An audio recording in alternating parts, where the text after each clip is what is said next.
PGT के लिए। Teaching line बोलेंगे, टीचिंग प्रोफेशन बोलेंगे? Teaching profession sir. ठीक है।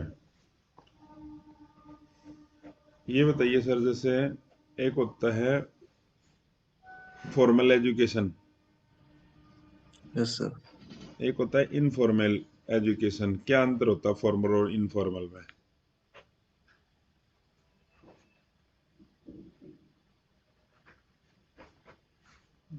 प्रॉब्लम है। बताइए, मुझे आवाज नहीं आ रही है। आपका नेटवर्क इश्यू है।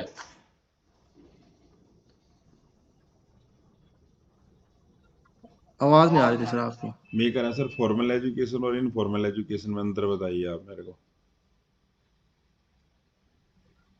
Formal education and in, sir इसके बारे में नॉलेज नहीं है। जो क्लास में हम बच्चों को इकट्ठा करके पढ़ाते हैं, एक टारगेट रख के कि आज मेरे को ये चैप्टर कराना है, उसके बाद फिर हम एक मतलब पूरी प्रक्रिया अपनाते हैं, स्कूल में क्लास रखते हैं, टीचर लगाते हैं, ये एक सिलेबस डिसाइड करते हैं, ये सारा क्या है? फॉर्मल एजुकेशन तो है ये। आप अपनी फैमिली से या अपने आस पड़ोस से जो भी चीजें सीख रहे हो, वो क्या है? आपकी इनफॉर्मल एजुकेशन। नहीं जा रही आवाज, उसके नेटवर्क में प्रॉब्लम है।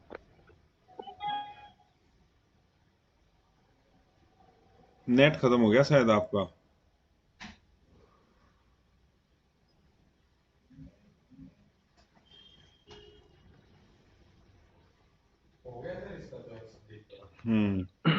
इसको आवाज आ रही है संदीप भाई जी? हाँ सर आवाज आ रही है, अब आ रही है। आप बताइए, फॉर्मल एजुकेशन इनफॉर्मल में बताया था मैंने, क्या होते हैं ये? नेट नहीं आ रहा आपका, या तो नेट की प्रॉब्लम है आपकी। फिर से सर आवाज नहीं आ रही। Network issue. आपका नेटवर्क इशू है। अब नेट आ तो रही सर है? खुद ही खा रहा है। अब आ रही है? नेट तो आ रही है सर, अब तो आ रही है। ये हाँ बताइए, सर। जैसे फॉर्मल एजुकेशन होती है कि इनफॉर्मल एजुकेशन होती है? हाँ सर। फॉर्मल में हम कौन से क्या काउंट करेंगे? जो आपने क्लासरूम के अंदर एक सिलेबस डिसाइड किया और उसके बाद बच्चों को पढ़ाया, ये सारा काउंट होगा। Thank you. ये आएगा सर फॉर्मल में। अच्छा सर। आपने अपने आस पड़ोस में बच्चों से, आपने आस पड़ोस में सीखा, अपने माता पिता से सीखा, सोसाइटी से सीखा, ये सारा आएगा इनफॉर्मल में। इसके लिए कोई क्लास वगैरह कोई कंडक्ट नहीं की, ठीक है? Okay sir. चलो ये बताइए, एफ ए क्या होता है, एस ए क्या होता है? F A. हम्म।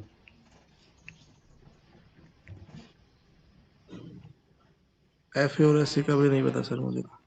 स्कूल के अंदर टेस्ट लेते हैं ना, हम पढ़ाते हो आप जहाँ पे, ये कहते हैं भाई एफ ए एग्जाम चल गया अभी, फिर हाँ एस सर। ए एग्जाम चल गए, मिड टर्म एग्जाम हो गए, मंथली एग्जाम हो गए। हाँ सर। जो एक तो फॉर्मेटिव असेसमेंट होती है, जो साथ की साथ हम करते चलते हैं। आपने एक चैप्टर कराया, उस हाँ चैप्टर का सर। आपने टेस्ट ले लिया, वो किस में काउंट होगा? वो एफ ए में काउंट होगा। एफ आपने ए में। 3-4 चैप्टर की एक यूनिट करा दी, उसके बाद टेस्ट ले लिया, वो किस में काउंट होगा? वो एस ए में काउंट होगा। एक होता है सीखने के दौरान किया गया मूल्यांकन, एक सीखे गए का मूल्यांकन। नेटवर्क प्रॉब्लम है इसकी।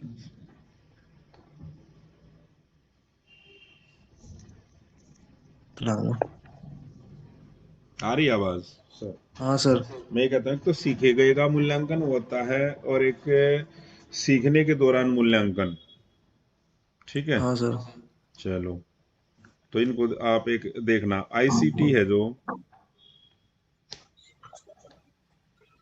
आ रही है आईसीटी आवाज? सर। हाँ सर आ हाँ। रही है आवाज। हाँ, ये बताइए, IC information and communication technology. मेरा टेक्नोलॉजी क्वेश्चन सर। यहाँ पे, जो ऑनलाइन एजुकेशन है, हाँ सर।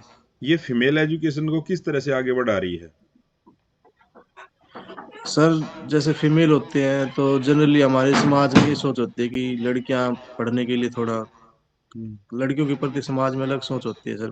पेरेंट्स जो होते हैं जो बॉयज होते हैं उनको तो प्राइवेट स्कूल में डालते हैं, और लेडी गर्ल्स को जो गवर्नमेंट स्कूल में जनरली प्रीफर करते हैं। नहीं नहीं, मेरा क्वेश्चन तो ये था सर आपसे, कि जो ऑनलाइन एजुकेशन है ना, वो फीमेल एजुकेशन को किस तरह से आगे ले जा रही है? तो सर जो गर्ल्स जो होती हैं उनके पास बाहर जाने के लिए अपॉर्चुनिटी नहीं होती, तो हाँ ये बताइए ना, कई बार ऐसा होता है कि दूर दराज क्षेत्र है जहाँ पे स्कूल नहीं है, लड़कियों के आने जाने के लिए इस तरह से व्यवस्था नहीं है, तो वो घर बैठे एजुकेशन ले सकते हैं। तो यहाँ हाँ पर सर। ऑनलाइन एजुकेशन है, फीमेल एजुकेशन को आगे बढ़ाने का काम करने लग रही है। Yes sir. तो इस तरह से हम कह सकते हैं। Okay sir. ठीक है, चलो आप एक ये बताइए, जैसे ब्लूम टेक्सोनोमी क्या है? सर जो टीचर जो होता है, कल ही आपकी वीडियो में देखा सर मैंने। हम्म। टीचर जो होता है उसको पढ़ाने को क्रमबद्ध तरीके से, हाँ, विद्यार्थियों को जो सीक्वेंस में पढ़ाने कोई की चीजें कैसे सिखाई जाएंगी, इसमें उस 3 डोमेन होंगे। इसमें एक तो तीन जैसे डोमेन भाई, होते हैं सर। हाँ एक हाँ कोग्निटिव डोमेन होता है, हाँ एक अफेक्टिव डोमेन होता है, और एक हाँ, साइकोमोटर डोमेन होता है। साइकोमोटर। यदि तीनों डोमेनों पे ठीक तरह से काम किया जाएगा ना जी, बेस्ट लर्निंग होगी। एक भी हो जाएगा, आप ये देखो, यदि इमोशन पे कंट्रोल नहीं होगा तब भी लर्निंग नहीं होगी। यदि तब भी नहीं हमारी होगा। जो लास्ट वाला डोमेन क्या बताया था हमने, साइकोमोटर, यदि कोई भी साइकोमोटर हमारी डोमेन सर। शरीर के अंग ठीक तरह से काम नहीं करेंगे तब भी हम नहीं सीख पाएंगे इस तरह से। यस ठीक सर। है, चलो, ठीक है सर, और आप कुछ? सब्जेक्ट में बताइए संदीप जी, क्या टॉपिक? सर कॉम्प्लेक्स एनालिसिस क्या है? कॉम्प्लेक्स नंबर की शुरुआत कहाँ से हुई, क्यों जरूरत पड़ी इसकी? सर जब हमारे पास रियल नंबर से आगे जाते हैं, तो जैसे आइटा टर्म आती है, x square plus one equal zero होता है जैसे, तो x is equal to root minus one हो जाएगा, तो उसके अंदर आइटा आता है सर। आइटा कैसे आ गए ये? क्योंकि रियल रूट एग्जिस्ट नहीं कर रहे थे तब सर, हम जनरली इसको कॉम्प्लेक्स रूट मान लेते हैं सर। नहीं, इसको आप ये बताएंगे, जब स्क्वायर रूट नेगेटिव टर्म्स का जब हम स्क्वायर रूट निकाल रहे थे तो वो हमारे लिए नॉट डिफाइंड था। वो डिफाइन था सर। रियल नंबर्स जहाँ तक हमें बताए गए थे उसमें जो स्क्वायर रूट था वो पॉजिटिव नंबर्स का ही डिफाइंड था। Yes sir. तो जब नेगेटिव का आया तो वो नॉट डिफाइंड था, तो फिर रूट माइनस वन को जो है वो आयटा की एक नोटेशन दी गई। Yes sir. ये किसने दी थी नोटेशन, आयोटा? यूलर ने सर। यूलर ने दी थी। तो इसकी जनरल फॉर्म क्या होती है कॉम्प्लेक्स नंबर की? Z is equal to x plus iota y, where x is real part and y is imaginary part, x comma y belongs to r. और इसकी पोलर फॉर्म क्या होती है?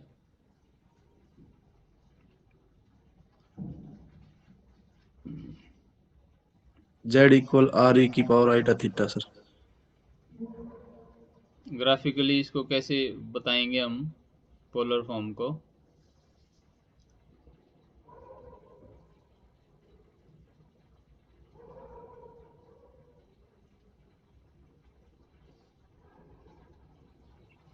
एक्स एक्सिस पे जो डिस्टेंस होता है उसको मेजर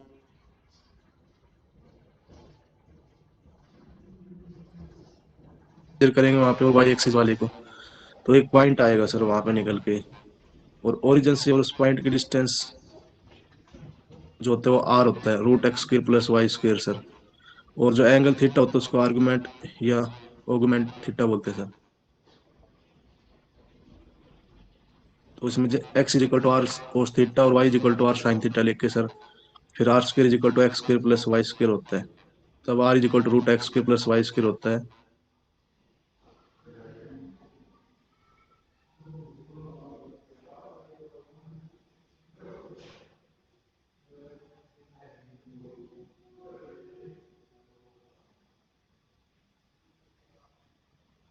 आवाज आवाज आ रही है सर? कट जाती है बीच में आपकी आवाज, आपका हाँ नेटवर्क थोड़ा सर। ना वीक है, थोड़ा नेटवर्क। नेटवर्क तो सर इसमें फुल दिखा रहा है, पर पता नहीं कोई दिक्कत हो गया तो कुछ ना कुछ। हाँ, आज को कुछ इशू है। हाँ तो सर। बीच में उसमें रह गया था कि भी कोस थीटा और साइन थीटा कैसे आए इसमें? सर हम एक्स एक्सिस की तरफ x equal r cos theta लेते हैं सर, क्यों लेते हैं वही पूछ रहा क्योंकि हूँ। हमें डिस्टेंस निकालनी होती है सर। तो वो कैसे तो हम आता है कोस जनरली थीटा?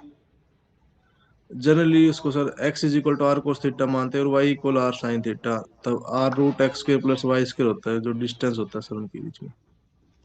इसको आप पढ़ेंगे, बताएंगे इसको कि हम इसमें जो ट्रिग्नोमेट्री के फॉर्मूले हैं ना, sine theta is equal to perpendicular upon hypotenuse, cos theta is equal to base upon hypotenuse, इससे हम रियल पार्ट और इमेजिनरी पार्ट की वैल्यू निकालते हैं।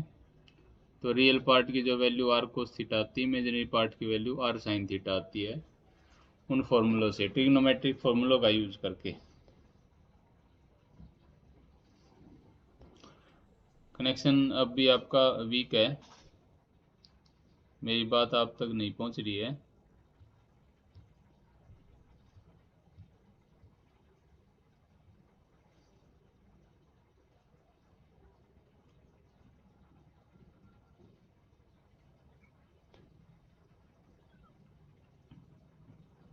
आ रही है आवाज? हाँ सर अब आ रही है। एनालिटिक फंक्शन बताइए क्या होता है?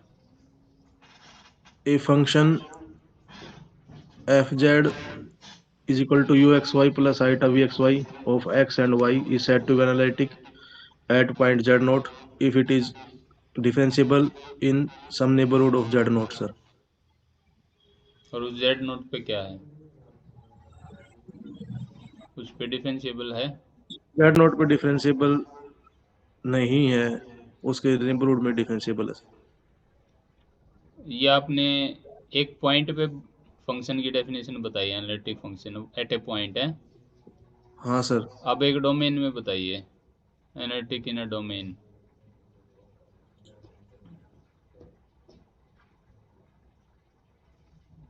डोमेन में एनालिटिक कब होगा? Sir modulus z minus z not is less than delta मानते सर। नहीं, डेफिनेशन ही और बताइए, डेफिनेशन से बताइए। a function fz is said to be analytic if it differentiable in some neighborhood of point z naught in a domain D such that modulus of z minus z naught is less than delta. नहीं, आपने इसको अच्छे से नहीं पढ़ा हुआ। Singular हाँ point sir. क्या होते हैं? Singular point, singularity. The point where the function is not analytic are said to be singular point sir. जिस पॉइंट पे फंक्शन एनालिटिक नहीं होता सर उस पॉइंट को सिंगुलर इसको पॉइंट हम बोलते हैं। डिफरेंशिएशन से भी बता सकते हैं क्या? इसको सिंगुलैरिटी को डिफरेंशिएशन से भी बता सकते हैं क्या?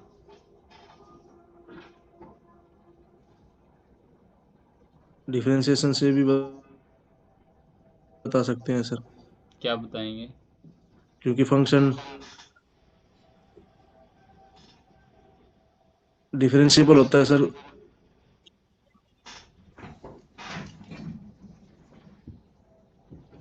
हेलो बोलो। हाँ सर। बीच बीच में कट रही है आपकी आवाज, बोलिए। आवाज सर कट रही है बीच बीच में। हाँ, आवाज कट रही है। चलो नेक्स्ट क्लास में करते हैं, आप इसको दोबारा से अच्छे से पढ़िए। आज डिस्टरबेंस है नेटवर्क में। आ रही सर, अब तो आवाज आ रही है आप। आ रही है, बीच में कट रही है ना आवाज, एक बार आ जाती फिर कट जाती है। आपका नेटवर्क कुछ इशू है आज वहाँ।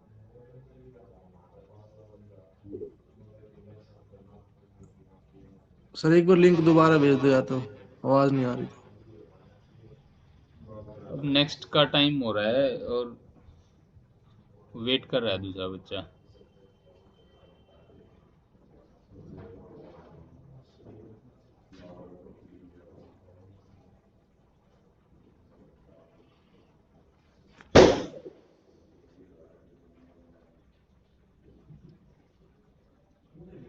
आज वैसे मैंने इसका रिवीजन तो किया है सर, इसके क्वेश्चंस किए थे, ग्रेजुएशन एमएससी लेवल तक किए हैं वैसे।